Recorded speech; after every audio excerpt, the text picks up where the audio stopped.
Selamat pagi, salam sejahtera, salve.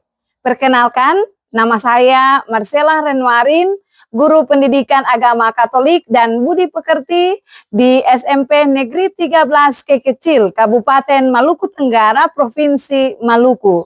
Sekaligus sebagai mahasiswa PPG dalam jabatan batch 3 tahun 2025 di LPTK STK Santo Yakobus Merauke dengan nomor peserta PPG 6010089318801. Pada hari ini, Jumat 10 Oktober tahun 2025, saya melaksanakan uji kinerja praktek mengajar pada SMP Negeri 13 Kekecil, kelas 8 dengan materi panggilan murid Yesus. Selamat menyaksikan. Selamat pagi semua. Selamat pagi, Bu. Masih semangat? Masih. Apa kabar hari ini? Dahsyat, ajaib, wow, luar biasa. Oke, baik. Hari ini kita akan belajar pendidikan agama Katolik dan budi pekerti. Ibu guru minta satu anak ke depan untuk pimpin kita dalam doa pembuka. Mari, siapa yang bisa? Oke, Nona cantik, mari. Tuhan, teman-teman, marilah kita berdoa dalam nama Bapa. Dalam nama Bapa dan Putra dan Roh Kudus. Amin. Ya Tuhan, terima kasih atas perlindungan-Mu dari rumah yang datang ke sekolah ini. Sekarang kami mau memulai proses pembelajaran kami pada hari ini tentang panggilan murid Yesus. Semoga Engkau memberikan kami kemudahan, kelancaran, dan pemahaman yang baik bagi kami semua.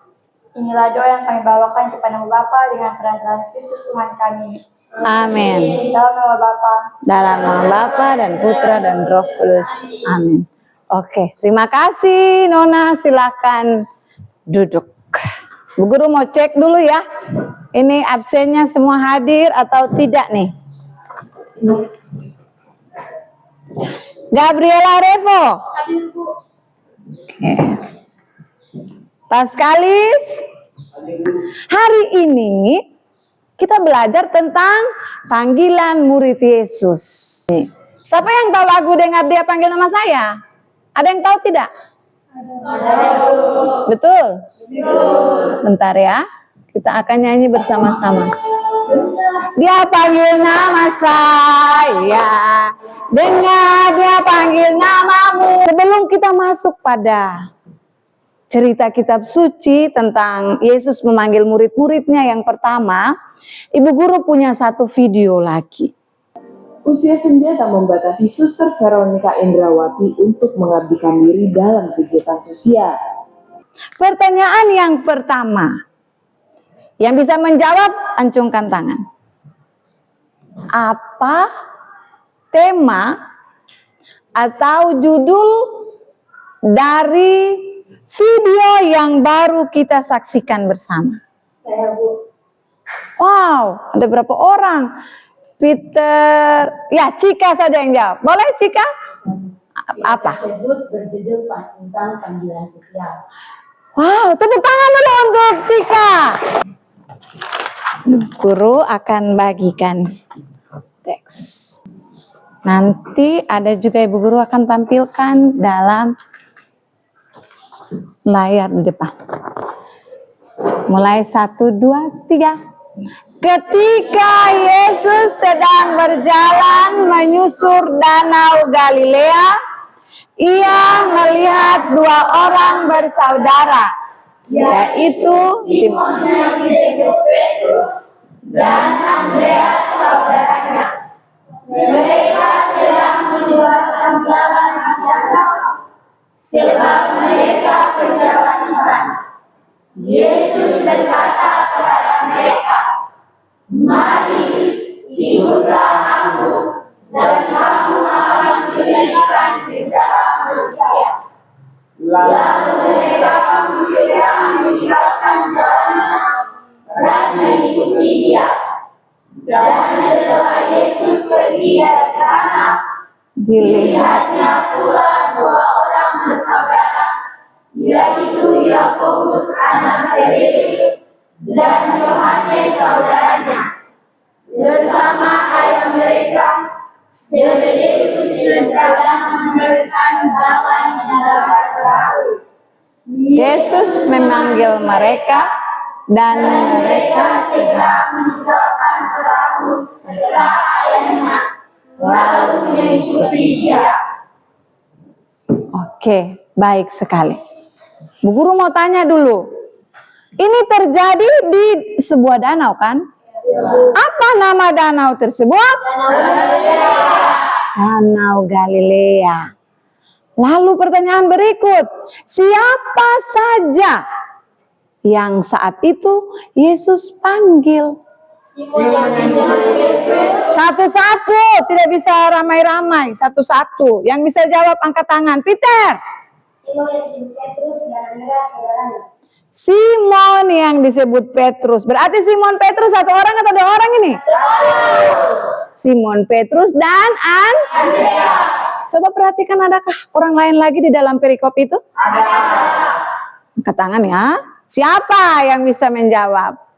Guru lihat. Oh, di sini dulu ya. Situ tadi sudah. Sini. Siapa? Yakobus anak Zebedus dan Yohanes. Cukup. Yakobus dan Yohanes. Oke. Anak-anakku, kalian akan kembali, Ibu Guru minta supaya ada dalam kelompok. Ibu Guru akan bagi ya. Kalian ada 19 orang. Ibu Guru akan membagi kalian dalam 4 kelompok. 4 kelompok. Supaya kita akan bahas sebuah kasus tentang Maria. Oke, sudah dalam kelompok semua?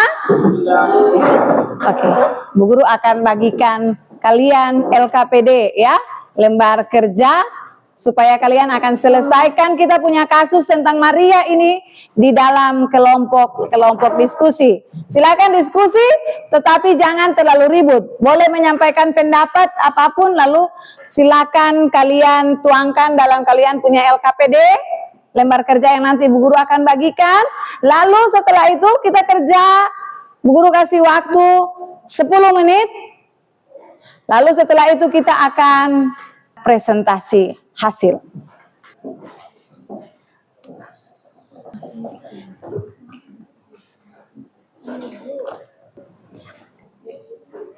Gimana kelompok 4? Jadi kelompok 2 yang tampil duluan. Setelah kelompok 2, kelompok 4. Habis kelompok 4, kelompok 3, dan terakhir kelompok 1. Tepuk tangan untuk semua. Ya. Oke, silakan presentasi dari kelompok 2. Berdasarkan kisah Maria, apa penyebab Maria merasa bingung dalam menentukan pilihan hidupnya? Jawaban, Maria merasa bingung karena ia memiliki 2 keinginan yang baik, menjadi dokter untuk menolong orang sakit dan menjadi suster untuk mengabadikan dirinya sepenuhnya kepada Tuhan. Kedua hal itu sama-sama mulia. Namun Maria masih mencari mana yang merupakan kehendak Tuhan bagi dirinya. Kebingungannya bagian dari proses menemukan panggilan sejati yang sesuai dengan rencana Allah. Apa ada dapat dari teman-teman? Oke, dengan demikian, Terima kasih. ya tepuk tangan untuk kelompok 2. Mereka Kesempatan yang diberikan kepada kami kelompok 4. Di sini kami akan mempresentasikan hasil diskusi kami. Jelaskan makna panggilan Maria berdasarkan cerita antara cita-cita dan panggilan hati. Jawaban, makna panggilan Maria adalah kesadarannya bahwa hidup bukan hanya untuk mengejar cita-cita pribadi, tetapi juga untuk menggapai kehendak Tuhan dengan melayani sesama. Ia mulai mempertanyakan arah hidupnya karena merasa damai dan bahagia saat membantu orang lain dalam kegiatan rohani dan sosial. Perasaan itu membuatnya menyadari bahwa mungkin Tuhan memanggilnya untuk mengabdikan diri secara khusus dalam pelayanan kasih. kemudian dan edukasi. Mungkin ada tanggapan dari kelompok lain, dipersilakan. Ya, ada pertanyaan tidak dari kelompok lain?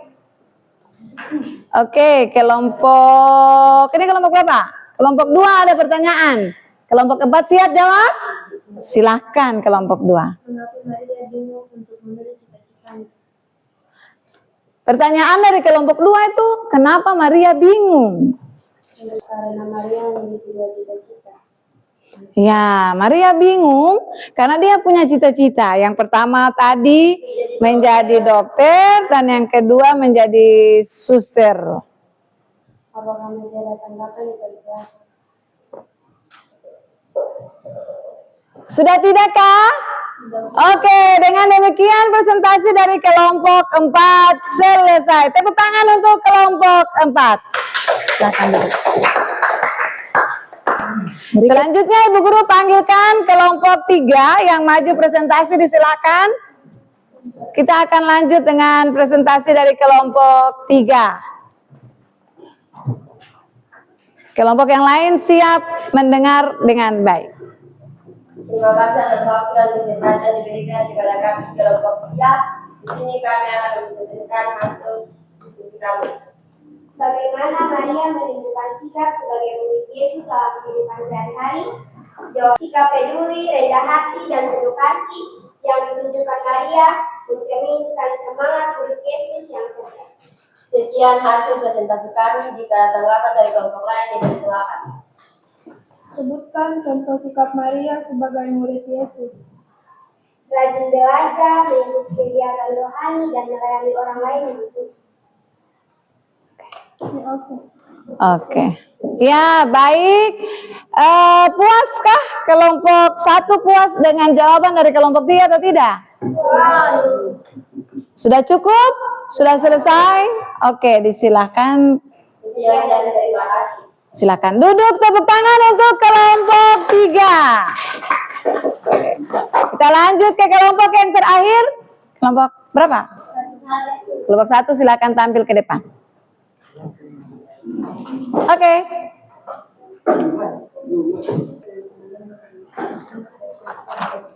Kelompok 1 punya pertanyaan dari kasus Maria. Itu apa yang dimaksud dengan panggilan sebagai murid Yesus, betulkah? Oke, silakan. Berdasarkan kisah Maria, apa yang dimaksud dengan panggilan sebagai murid Yesus? Panggilan sebagai murid Yesus berarti kesediaan untuk mengikuti dan menjalani Yesus dalam hidup sehari-hari. Dengan setia melakukan kehendak Allah dalam kisah Maria, ia sedang berusaha mendengarkan panggilan Tuhan dan mencari cara terbaik untuk melayani sesama melalui hidupnya, baik sebagai dokter maupun suster. Hal ini menunjukkan bahwa ia berusaha menanggapi panggilan Tuhan.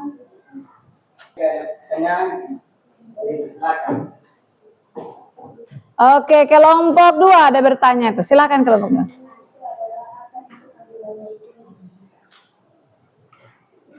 Panggilan dengan Yesus itu berarti kesediaan untuk mengikuti dan menjalani Yesus.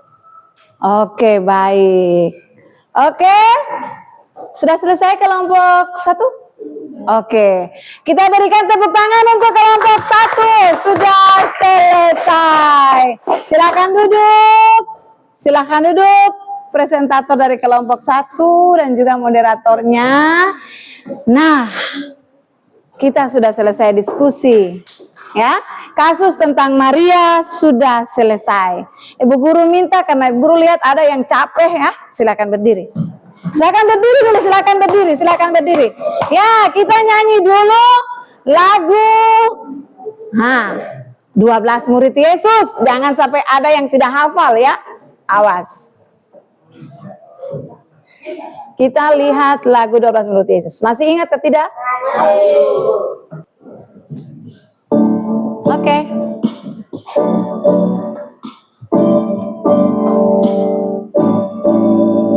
Mari adik-adik kita mau mengenal 12 murid Yesus.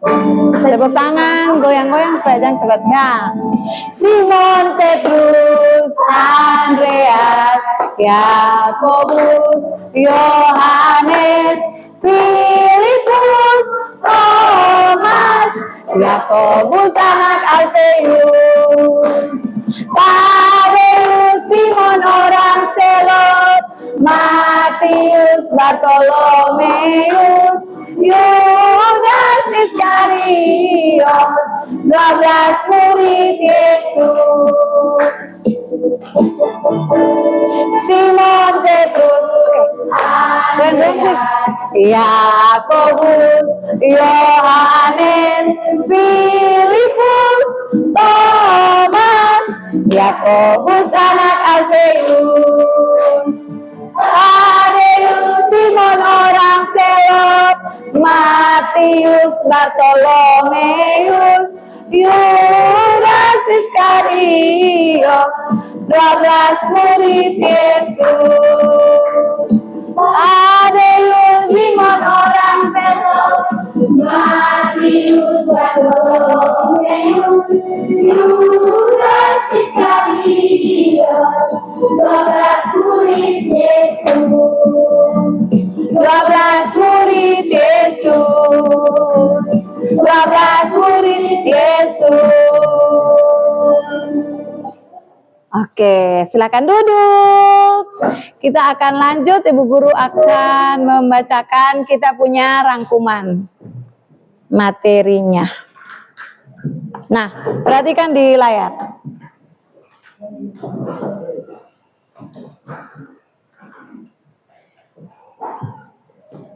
Ya. Rangkuman materi Ibu Guru akan baca, kita bisa lihat di papan. Yang pertama, Yesus memanggil murid-muridnya. Tadi kita sudah dalami di bagian awal, Yesus memanggil 12 rasul untuk menjadi sahabat dan partner dalam mewartakan kerajaan Allah. Mereka dipilih bukan hanya untuk mengikutinya, tetapi juga untuk terlibat langsung dalam karya keselamatan yang dibawa Yesus. Panggilan ini menunjukkan bahwa Yesus menghendaki murid-murid yang siap berjalan bersamanya, belajar darinya, dan kemudian mewartakan kabar sukacita kepada banyak orang. Dalam memilih muridnya, Yesus tidak memandang status sosial atau latar belakang. Ya, Yesus lebih memilih orang yang sederhana, ada nelayan, pemungut cukai, dan bukan dipanggil dari orang-orang yang berpendidikan tinggi, orang pejabat-pejabat kantoran, tidak. Justru Yesus memanggil mereka dari mereka punya kesederhanaan. Selanjutnya, tanggapan terhadap panggilan Yesus. Nah, dalam penjelasan Ibu tadi, ada orang-orang atau murid-murid yang ketika Yesus memanggil mereka, mereka dengan berani langsung mengikuti, mengambil kesimpulan untuk mengikuti Yesus.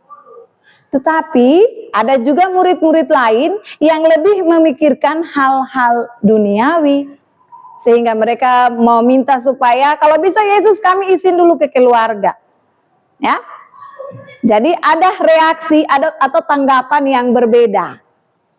Ada tanggapan yang orang dengan berani langsung memutuskan mengikuti Yesus, tetapi ada pula yang lebih memikirkan hal-hal duniawi. Perlu dulu meminta izin kepada keluarga mereka. Yang berikut, nah ada syarat. Ya, dalam pembahasan perikop kitab suci tadi, kita sudah tahu ada 3 syarat mengikuti Tuhan Yesus. Yang pertama, menyangkal diri. Yang kedua apa? Dan yang ketiga, mengikuti Yesus. Selanjutnya. Nah, ada makna menjadi murid Yesus. Yang pertama itu tinggal bersama Yesus dan bangun relasi pribadi yang mendalam dengan Yesus. Lalu ikut serta dalam karya keselamatan. Dan yang terakhir, menjadi saksi kasih Allah di tengah keluarga, di sekolah, dan juga di masyarakat. Betul sekali. Ayo, Kita lihat selanjutnya. Nah, panggilan zaman sekarang. Dalam kitab suci tadi kita tahu Yesus memanggil murid-muridnya yang pertama. Tetapi bukan berarti Yesus sudah tidak memanggil murid-muridnya lagi. Karena Yesus senantiasa memanggil kita semua untuk dapat menjadi murid-muridnya pada zaman ini. Oke? Anda merasa dipanggil tidak? Anak-anak kelas 8 SMP 13 merasa terpanggil atau tidak? Benar. Kita lanjut nih, lihat contoh konkretnya. Nah, kalau benar merasa terpanggil menjadi murid Yesus, silahkan lihat di layar. Dalam kehidupan sehari-hari, kita semua diminta untuk dalam keluarga itu menghormati orang tua. Kita menaati juga orang tua punya perintah. Kita juga harus punya inisiatif untuk membantu mama, membantu papa di rumah. Jangan nanti disuruh dulu baru buat. Ya. Tetapi ketika kita lihat, oh halaman sudah kotor, silakan langsung ambil sapu-sapu. Ya. Oh ada piring kotor di dapur sudah banyak, silakan langsung berinisiatif untuk cuci. Ya, seperti itu ya. Itu di rumah. Kalau di lingkungan sekolah, kita lihat bersikap jujur dalam belajar dan membantu teman yang kesulitan belajar. Kalau ujian, siapa yang suka-suka nyontek itu? Belajar jujur sudah kalau mau jadi murid Yesus, ya. Oke, bisa belajar jujur dari sekarang? Kalau Peter punya pena tidak ada, silakan teman yang punya pena 2 bisa kasih pinjam. Itu contoh kecil kalau mau jadi murid Yesus yang baik di sekolah. Lalu poin yang ketiga di masyarakat, perhatikan. Ikut serta dalam kegiatan sosial. Sekarang ini bulan apa? Bulan Rosario, bulan Oktober Gereja Katolik mengkhususkan itu untuk berdoa, berdevosi kepada Bunda Maria melalui doa Rosario. Malam-malam ikut sembahyang rukun atau tidak? Kalau hari Minggu ikut pembinaan sekami remaja atau tidak? Kita harus ikut ya. Kalau mau jadi murid Tuhan Yesus, kita harus ikut partisipasi dengan aktif dalam kegiatan-kegiatan di gereja, di masyarakat. Oke, anak-anak, kita punya waktu belajar sudah hampir selesai. Ya, Ibu Guru ajak sekarang kita semua tenang supaya kita bisa mengakhiri pembelajaran ini dengan sedikit ada refleksi dulu. Ibu Guru akan membagikan selembar kertas. Dalam refleksi nanti kalian akan mengisi, kalian punya doa kah? Kalian punya puisi kah? Tentang komitmen kamu untuk menjadi murid Yesus. Mau dalam doa, mau dalam puisi, silakan ya.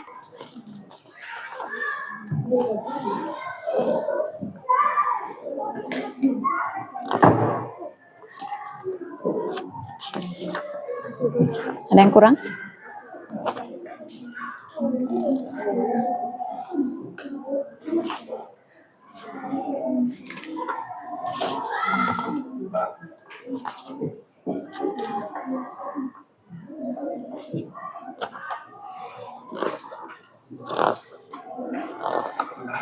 Oke, pas? Oke.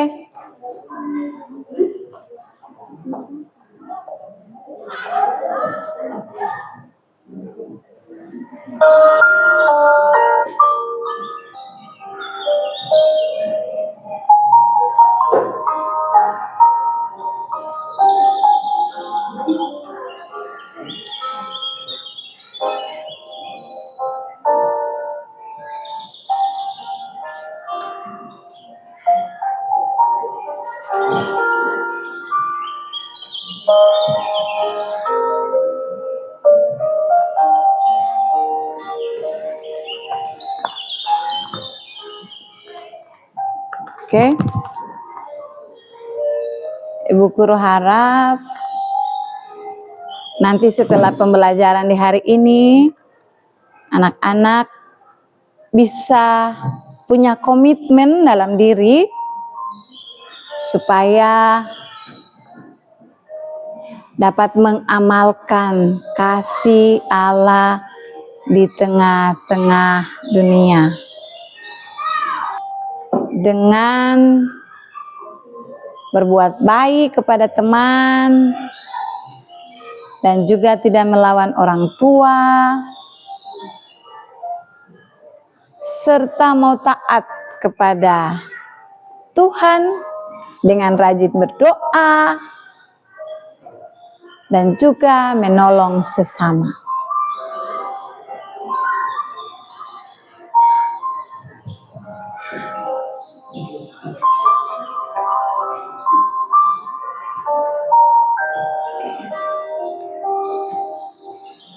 Bu guru minta supaya setelah ini bisa menjadi anak-anak yang lebih baik lagi dari kemarin.